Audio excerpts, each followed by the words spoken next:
Hello, welcome to my streaming of Final Fantasy I. A few things before we get started. Recovering from an infection in my bronchial tubes, so my voice is a little raspy. There may be some coughing. I just took some cough medicine and I have a cough drop in my mouth to hopefully minimize that. I will be playing Final Fantasy I using a NES emulator called Nostalgia NES. There are many versions of Final Fantasy I that have come out. I like playing the original for various reasons, mainly because it's one of the first RPGs I ever played. I'd also played, back in those times, Wizardry and Dragon Warrior. But this was kind of the first really well done RPG by the standards of the day. And Final Fantasy has continued to set the pace, the tone for modern RPGs as new Final Fantasies have come out.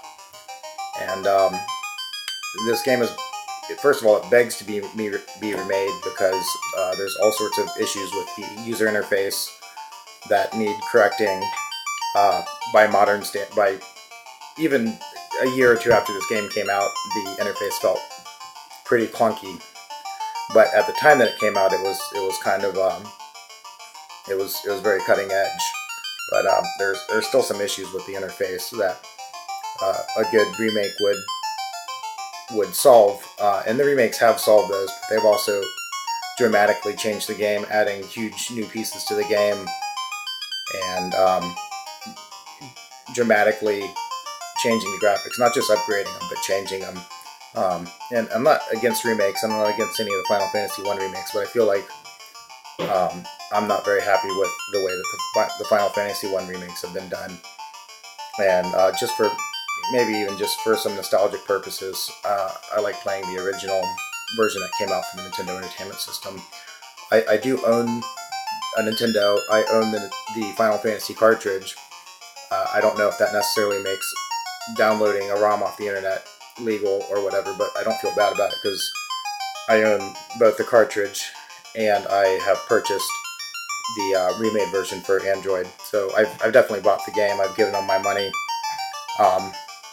They're not at a loss because I'm playing this on an emulator, and I would play this on my Nintendo and stream it that way, but I don't have the hardware set up to do that. So an emulator it is. To start off, we're just going to introduce the game and just get started. So as the screen title shows us here, the world is veiled in darkness, the wind stops, the sea is wild, and the earth begins to rot. The people wait, their only hope, a prophecy. When the world is in darkness, 4 warriors will come. After a long journey, 4 young warriors arrive, each holding an orb. So here's a very classic, not very original opening of just things are bad, there are warriors here to save it.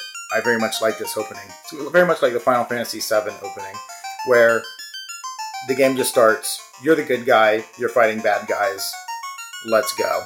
As opposed to many other Final Fantasy games and other RPGs and video games where the opening, you have to have this whole entire backstory before you can even start playing the game.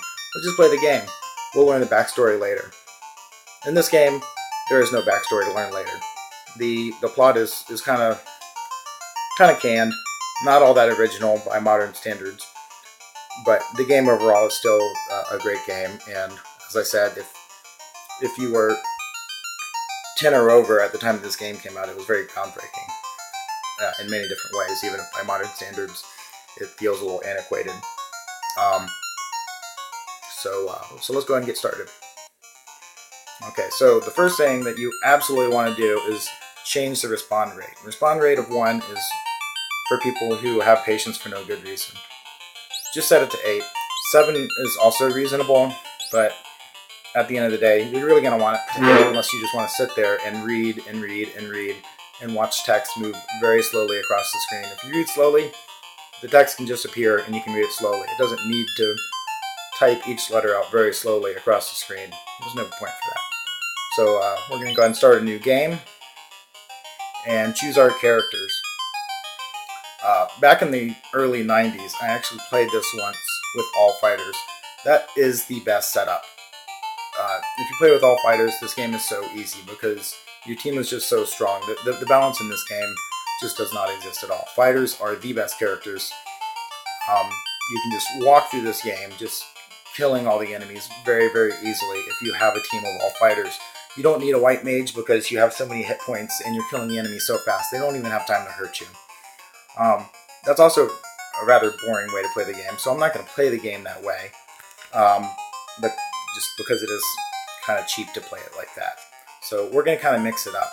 You definitely need at least one character that can cast Cure if you're not doing the all-fighter strategy. So you could do a white mage. In my experience, the white mage's best use is his ability to do Cure. The way that the magic system works, you don't really get to cast a lot of spells, so your white mage is mostly just useless most of the time because the inns are kind of expensive, and going to the inn all the time, every time you run out of magic points, is it's very tedious. So for that reason, I like to keep a red mage around. The red mage in later games becomes the dragoon, and many other characters can be recognized as being red mage-like in later Final Fantasy games. But here it's just the red mage. Also just like the fedora-like, the fedora / magician's hat with a feather in the cap look in his red cape. I think it's a cool look. So for that reason, we're going to keep a red mage. We're definitely going to have a fighter.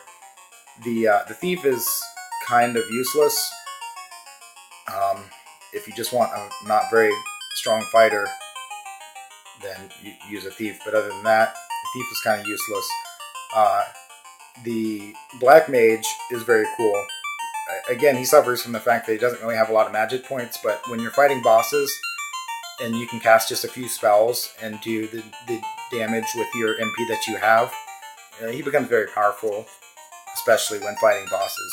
Even if when just running around the world you might just have him attacking and not really doing much damage, he pays off for the bosses. So I can go with a fighter, a black belt, a black mage, and a red mage.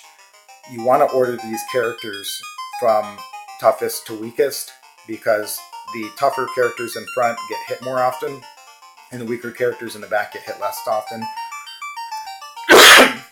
So our lineup is going to be fighter, black belt, red mage, and then black mage. So for the fighter, I'm just going to name him after myself. My name's David, so I'm just going to name him Dave because we only get 4 characters to give our characters a name. In Japanese, most Japanese characters actually are 2 characters. Like there's one character that's Sa, S-A, and a Su, S-U. So the 4 characters becomes 8. But in the English version, they didn't double our character length.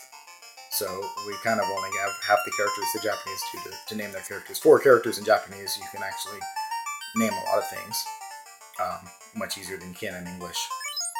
The next character, as I said, we're going to make him a black belt. I'm going to name him after my kids. My oldest daughter, her name is Ariana. So we're going to do A-R-N-A.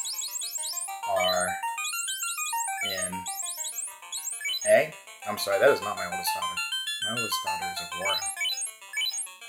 So we're going to do A-R-R-A for Aurora. My red mage is going to be Athena, so it's just going to be A-T-N-A.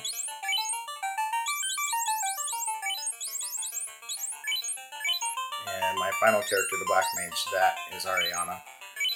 When we were kids, what we used to do is we would name each character. There was 4 of us brothers and a sister, so we picked my sister. She didn't really play video games that much, so we'd name the characters after the 4 of us, and then to make this semi-multiplayer, each of us would be responsible for what that character would do in a fight, which actually didn't work out too well. It really just meant, in real life, we were just fighting all the time about what the character should actually do versus what someone wants their character to do.